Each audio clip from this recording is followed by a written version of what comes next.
Assalamualaikum warahmatullahi wabarakatuh. Nama saya Rizky Anjirul Hasana dari Prodi Ilmu Al-Quran dan Tafsir kelas B. Saya akan mempresentasikan mata kuliah ilmu tajwid dengan judul buku Tahsin dan Tajwid Al-Quran Standar Imam Hafiz Al-Kufi. Bab yang pertama tentang memahami qiraah sab'ah dan ahruf sab'ah. Pertama, pengertian ahruf sab'ah. Para sahabat mendengar bacaan Al-Quran dari Nabi Sallallahu Alaihi Wasallam dalam berbagai keadaan dan kesempatan dengan 7 huruf yang disebut dengan ahruf sab'ah. Sebagaimana hadis sahih yang diriwayatkan oleh Imam Al-Bukhari dari Ibnu Abbas radhiyallahu anhu. Makna hadis tersebut bukanlah satu huruf mempunyai 7 rakam bacaan atau qiraah sab'ah, karena mereka, yakni para qurra sab'ah, belum ada atau belum lahir ketika Al-Quran sudah sempurna diturunkan. Imam As-Suyuti mengatakan bahwa yang pertama kali mengumpulkan ragam bacaan berpusat pada 7 qurra yang bacaannya dikenal dengan qiraah sab'ah adalah Imam Ibnu Mujahid. Jumlah 7 tersebut untuk menyesuaikan dengan bilangan 7 pada kata ahruf sab'ah dan bukan memaknai ahruf sab'ah dengan qiraah sab'ah. Selanjutnya mengenai pengertian qiraah sab'ah. Adapun yang dimaksud dengan qiraah sab'ah adalah 7 macam bacaan Al-Quran yang disandarkan pada 7 imam qurra, dan masing-masing imam mempunyai 2 murid atau rawi yang meriwayatkan bacaan imamnya. Mereka adalah: yang pertama ada Imam Nafi ibnu Abdurrahman ibnu Abi Nuaim dengan kedua muridnya, yakni Qalun dan Warith. Selanjutnya ada Abdullah ibnu Katsir al-Makki dengan kedua muridnya, yakni Al-Bazi dan Kumbul. Selanjutnya ada Abu Amr dengan nama asli Zabah ibnu Al-Tamimi dengan murid atau muridnya, yakni Al-Turi dan Al-Hafiz ibnu Umar bin Abdul Aziz Abu Amr Al-Turi. Yang selanjutnya yaitu ada Abdullah ibnu Amir Asyami dengan kedua murid atau rawinya, yakni Hisham ibnu Amir Ibnu Nasir Ibnu Maisarah dengan mengambil riwayat Ibnu Amir melalui Arah Ibnu Khalid dari Yahya Ibnu Harith dan Ibnu Amir. Selanjutnya itu muridnya, yakni Ibnu Dakwan dengan nama asli Abu Ahmad Ibnu Dakwan dengan mengambil riwayat Ibnu Amir melalui Ayub Ibnu Tamim dari Yahya Ibnu Harith dari Ibnu Amir.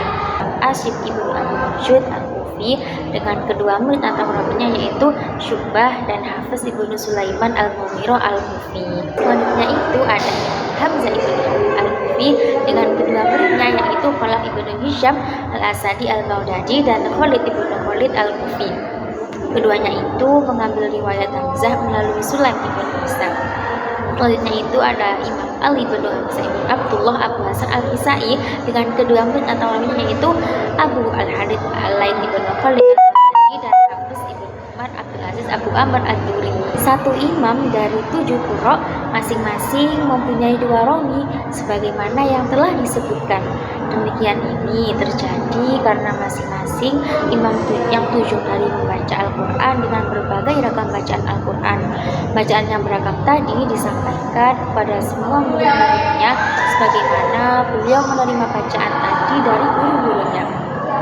Masing-masing rawi atau murid dari imam qurra yang 7 membaca bacaan Al-Quran di hadapannya dengan riwayat yang berbeda-beda sesuai dengan kemampuannya masing-masing, karena tidak semua murid-muridnya menguasai semua ragam bacaan Al-Quran. Pengertian qiraah asyrah. Imam Ibnu Al-Jazari merupakan generasi emas setelah Imam As-Satibi dalam ilmu qiraat. Karya beliau tentang ilmu qiraat berjudul Tabir At-Tashir Al-Qiraat Al-Ashr. Berbeda dengan ulama sebelumnya, Imam Al-Jazari menambah 3 nama imam qira dari 7 yang telah disebutkan, sehingga dikenal dengan istilah qiraah asyrah. Dalam karyanya tersebut, beliau juga tidak jauh berbeda dengan Imam Ibnu Mujahid yang menjadikan 1 imam qori, 2 rawi dan 1 thoriqah. 3 nama imam qurra tersebut yaitu: yang pertama Yazid bin Qaqqa al-Makhzumi dengan kedua rawinya, yakni Isa ibnu Al-Warda al-Madani dan Ibnu Jammas dengan nama asli Sulaiman ibnu Muslim ibnu Jammas. Yang kedua itu Yaqub bin Ishaq ibnu Zaid al-Basri dengan kedua rawinya, yaitu Uwaish dengan nama asli Muhammad ibnu Mutawakkil al-Luhi dan dengan Raud ibnu Abi Ruhin. Selanjutnya itu ada Imam Khalaf ibnu Hisham ibnu Ta'la al-Baghdadi, beliau ini juga mengambil riwayat bacaan dari Imam Hamzah dan dengan kedua rawinya yaitu Ishaq ibnu Ibrahim al-Mawarzi al-Baghdadi dan Idris ibnu al-Karim al-Baghdadi. Pengertian qiraah syaddah atau al-qiraah arba'al asyrah. Adapun qiraah syaddah yaitu qiraah yang tidak memenuhi standar qiraah yang telah ditentukan di atas. Qiraah syaddah yang masih terekam datanya hingga sekarang ada 4 qiraat saja yang bersumber dari 4 imam. Masing-masing imam juga mempunyai rawi. Qiraat tersebut dianggap sahih secara sanad, tetapi standar lainnya belum terpenuhi. Keempat qiraat tersebut yaitu Muhammad ibnu Abdurrahman ibnu Mahisan, Yahya ibnu Mubarak ibnu Mughirah, Hasan ibnu Abdul Hasan al-Basri, dan Sulaiman ibnu Mahron al-Kufi. Pengertian qiraat, riwayat, dan thariqah. Dalam ilmu qiraat ada beberapa istilah populer berikut ini. Yang pertama, qiraat, yakni sebuah bacaan Al-Quran yang dinisbatkan kepada salah satu imam qiraat yang sanadnya bersambung sampai kepada Rasulullah. Seorang guru yang salah satu beragam bacaan Al-Quran dinisbatkan kepadanya dinamakan qori atau imam. Yang kedua itu qiraat, yakni sebuah bacaan Al-Quran yang dinisbatkan kepada orang yang mengambil salah satu ragam bacaan Al-Quran dari seorang imam meskipun melalui wasilah.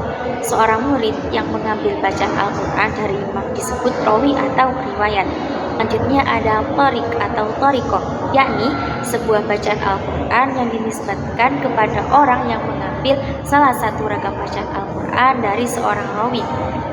Seorang murid yang mengambil bacaan Al-Quran dari seorang rawi itu disebut dengan thariq.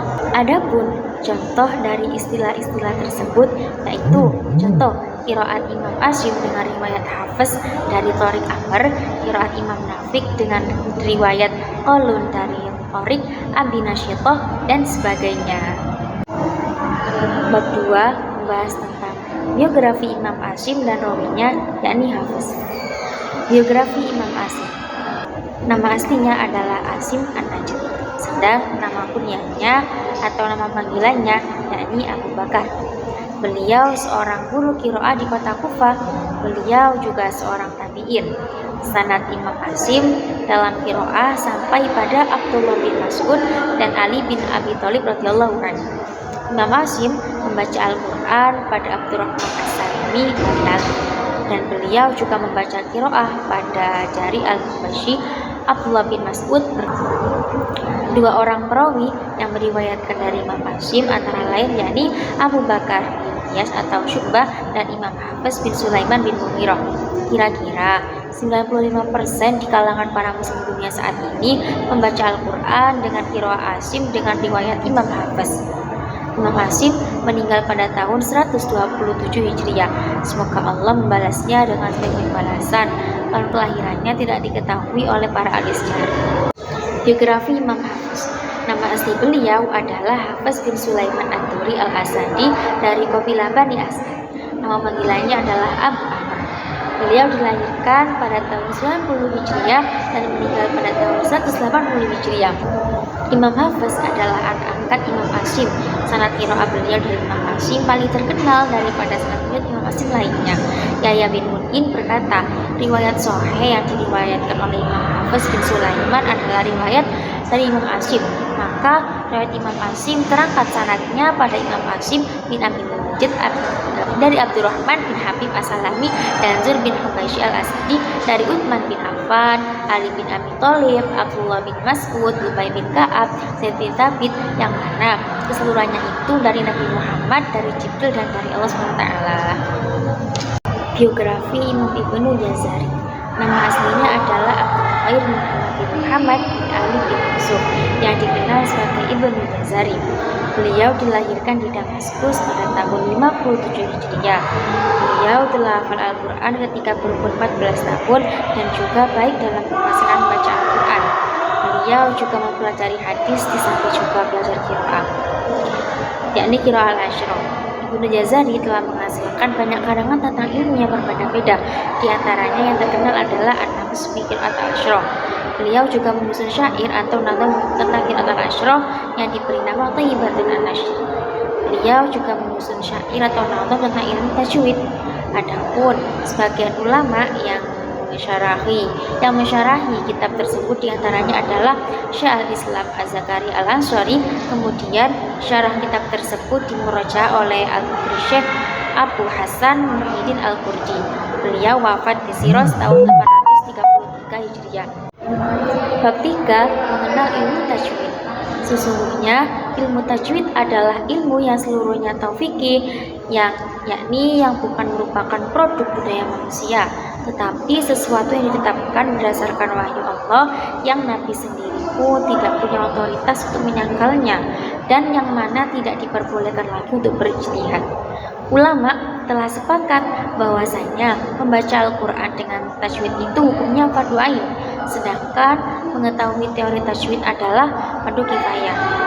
Dalam penyusunan kaidah tajwid ini, para ulama tidak menyusun menurut pemikiran mereka masing-masing atau secara individu, akan tetapi mereka itu terlebih dahulu melakukan penelitian pada setiap lidah para qurra yang benar-benar fasih dalam membaca Al-Quran, sebagaimana mereka belajar Al-Quran langsung secara talaqi dari Rasulullah SAW. Tindakan ini menyerupai tindakan para ulama ahli nahwu dahulu ketika mendengar kalam Arab, kemudian mereka menulis dan menetapkan kaidah bahasa Arab dan i'rab.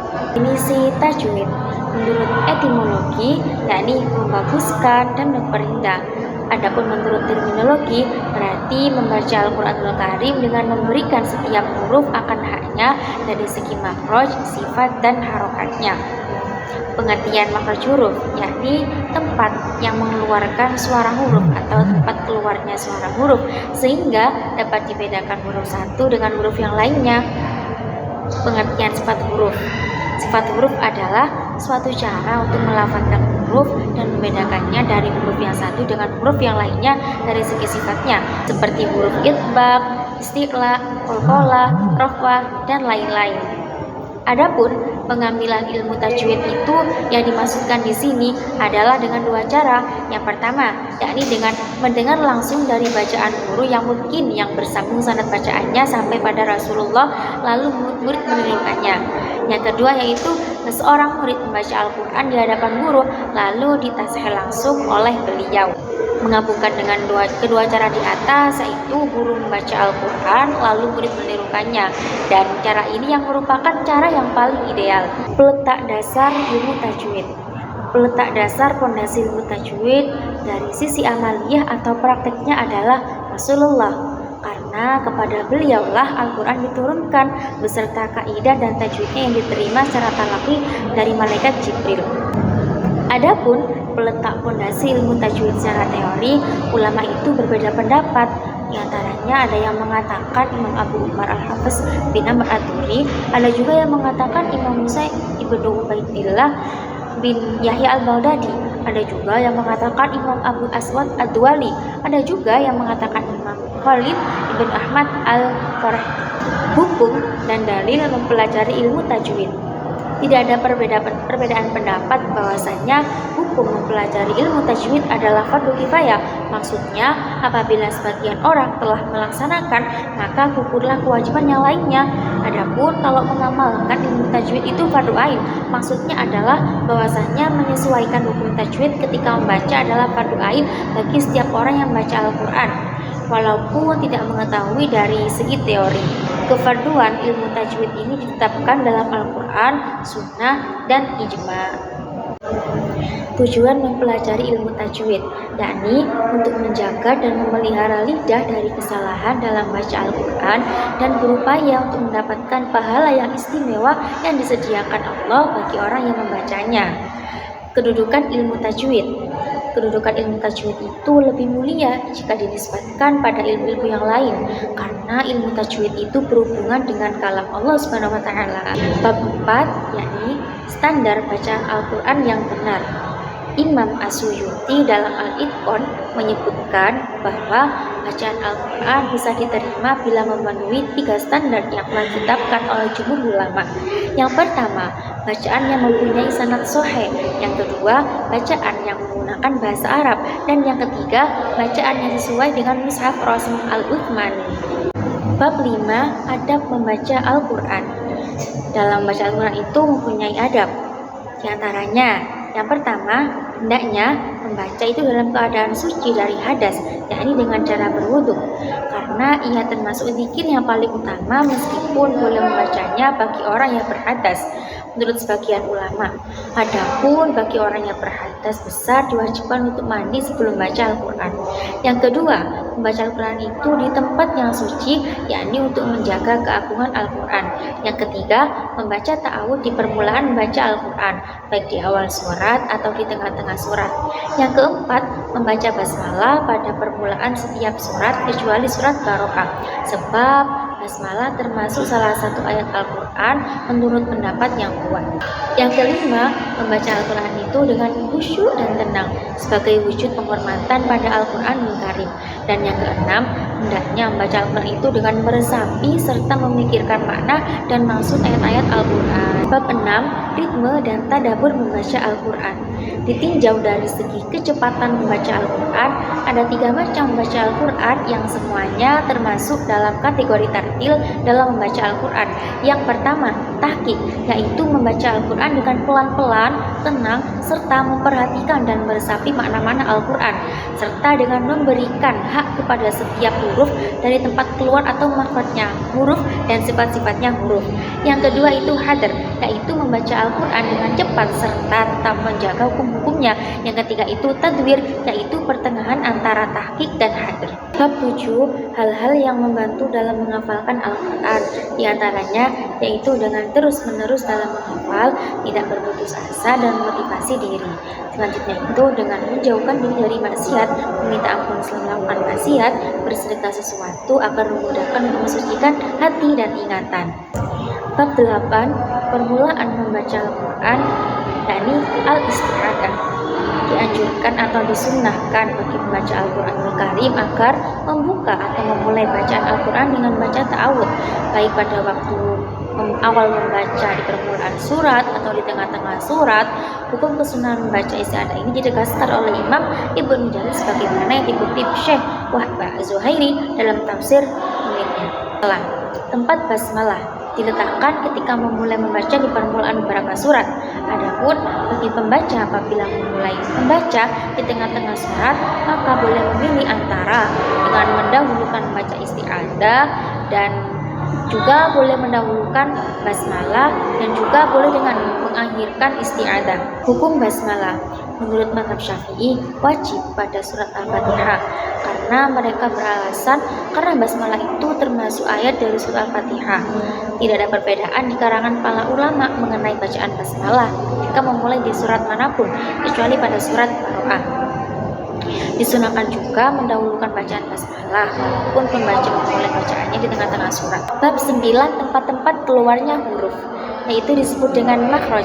Makhraj yaitu tempat mengeluarkan suara huruf dan yang membedakan huruf satu dengan huruf yang lain, baik berdasarkan cara tahqiq maupun dengan cara takdir.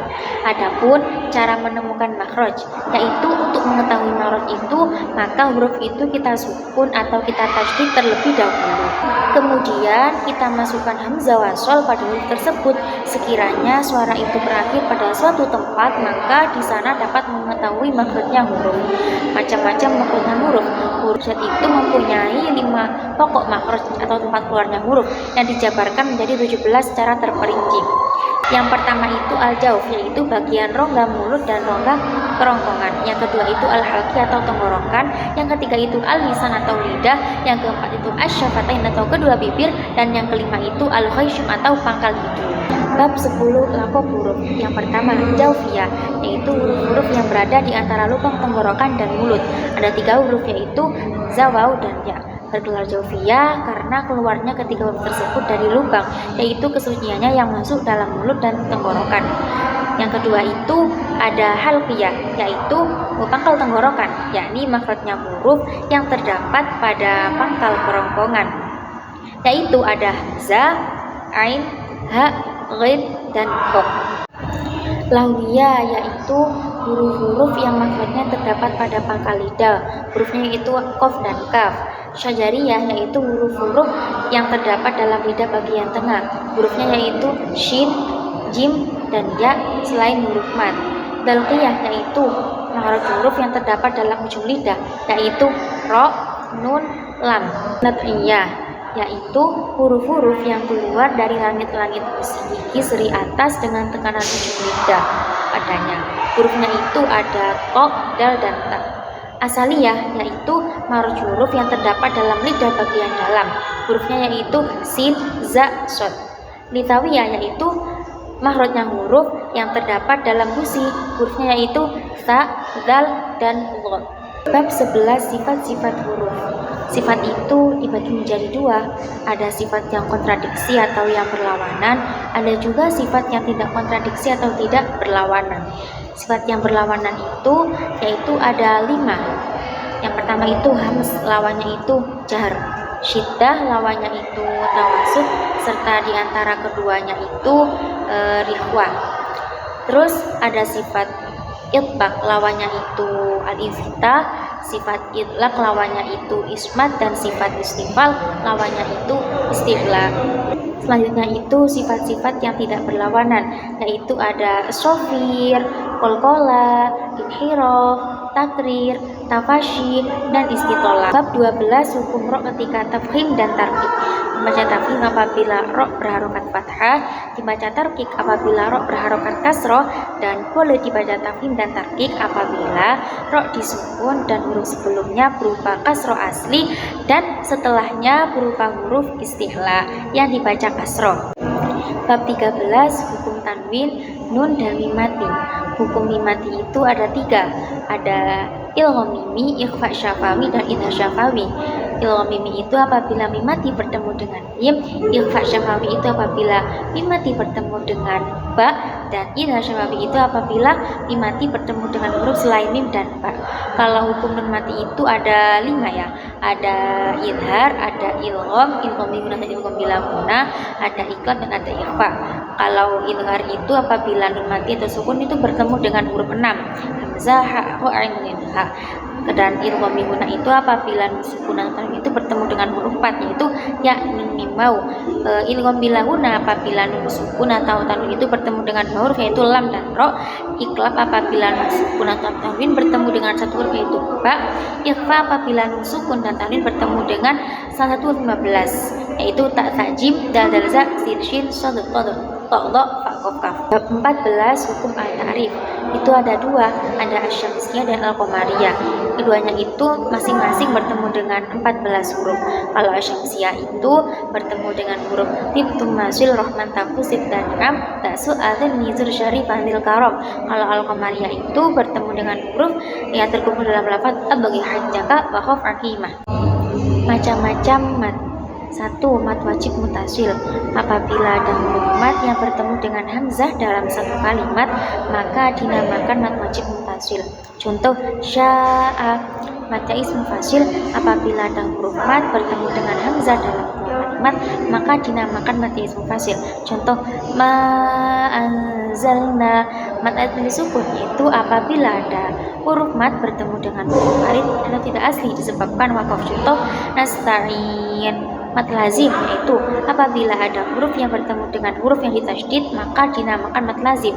Itu dibagi menjadi ada mat lazim ilmi mutsaqqal, mat lazim ilmi mukhaffaf, mat lazim harfi mutsaqqal, mat lazim harfi mukhaffaf.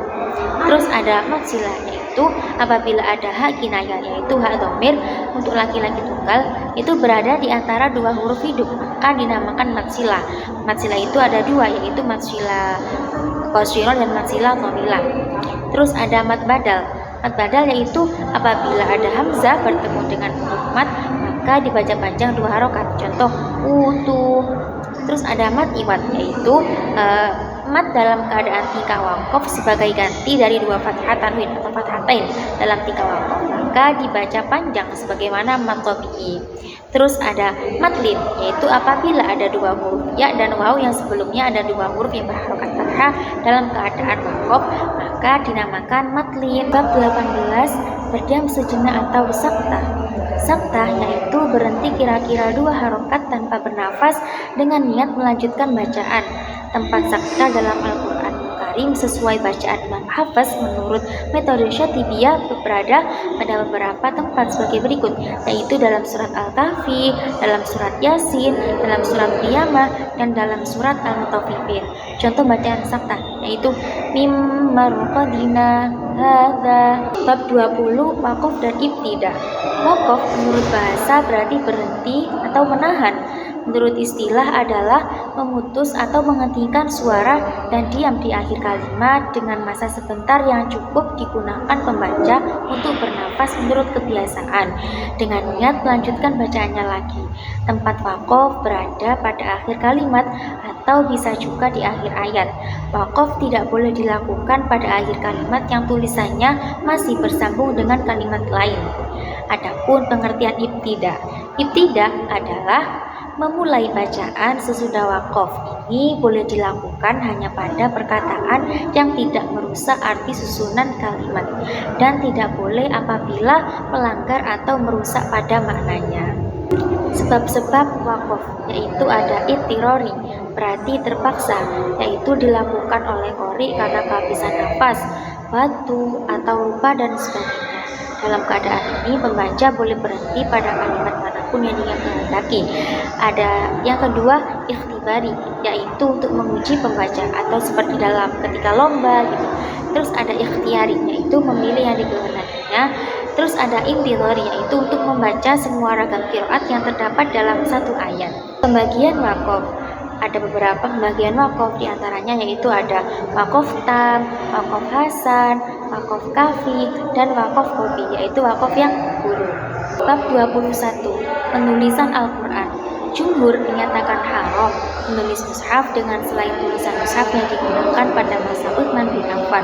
Sebagian ulama berpendapat bahwa menulis mushaf dengan tulisan sekarang, akan tetapi pendapat ini lemah atau dhaif, dan bagi pembaca harus memperhatikan tulisan sebagaimana yang dijelaskan pada buku ini.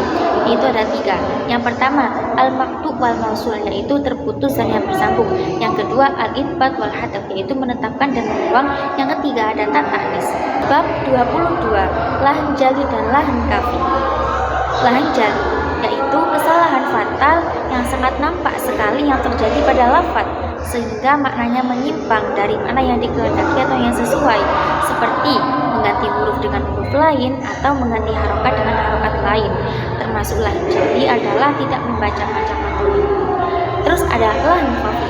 Lahan khafi adalah kesalahan yang berhubungan dengan kesempurnaan pengucapan, seperti kurangnya membaca panjang pada mat atau terlalu panjang dalam membaca mat atau tidak adanya kesamaan antara mat dengan mat lainnya. Termasuk lahan khafi itu adalah minimalnya keahlian dalam menerapkan hukum, seperti menambah takrir atau pengulang-ulangan huruf dan penebalan huruf lam.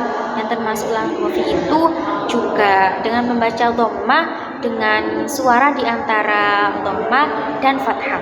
Bab ke-14, sujud tilawah. Hukum sujud tilawah. Menurut mazhab Hanafi, wajib bagi pembaca dan pendengar, baik sengaja mendengar atau tidak sengaja. Syarat sujud tilawah itu sebagaimana syarat sahnya sholat, yaitu suci dari hadas kecil maupun hadas besar, serta bebas dari najis, tertutup aurat dan menghadap kiblat. Bab 25, perbedaan kaidah dalam riwayat Hafiz. Sesungguhnya bacaan Al-Quran dengan riwayat Imam Hafiz dari Imam Asyim dengan thariqah Syatibiyah merupakan bacaan yang paling masyhur di dunia sekarang ini. Bahkan banyak dari pengkaji dan penghafal Al-Quran hanya tahu tentang thariqah ini. Imam Asy-Syatibi dalam nazmnya Hirzu al-Amani wa Wajib al-Qahani hanya menyantumkan satu thariqah saja bagi riwayat bacaan Imam Hafiz Ibnu Sulaiman al-Kufi. Sedangkan Imam Ibnu Jazari dalam kitabnya An-Nashr fi Qiraat Al-Nashr menyantumkan 85 kitab dari kitab qiraat. Bab selanjutnya menjelaskan tentang keutamaan membaca Al-Quran. Di antaranya yakni Al-Quran sebagai jalan keluar, Al-Quran Al-Quran dapat memberikan syafaat kepada pembacanya. Al-Quran lebih disukai Allah daripada segala sesuatu. Al-Quran penjaga dari segala mara bahaya. Al-Quran dapat menambah keberkahan rumah. Al-Quran menyelamatkan pembacanya dari hisab. Al-Quran adalah kekayaan. Al-Quran tidak akan tersentuh api neraka. Al-Quran mengakrabkan manusia dengan malaikat. Al-Quran menjadikan pembacanya masuk surga. Al-Quran lebih baik daripada harta dunia. Al-Quran adalah sebaik-baik ucapan. Al-Quran memiliki pahala kebaikan. Al-Quran mempunyai dampak yang nyata. Al-Quran sebagai penerang hati. Al-Quran sebagai menjadi penyebab turunnya ketenangan dan kasih sayang, dan masih banyak lainnya. Ini yang dapat saya sampaikan, kurang lebihnya mohon dimaafkan. Wassalamualaikum warahmatullahi wabarakatuh.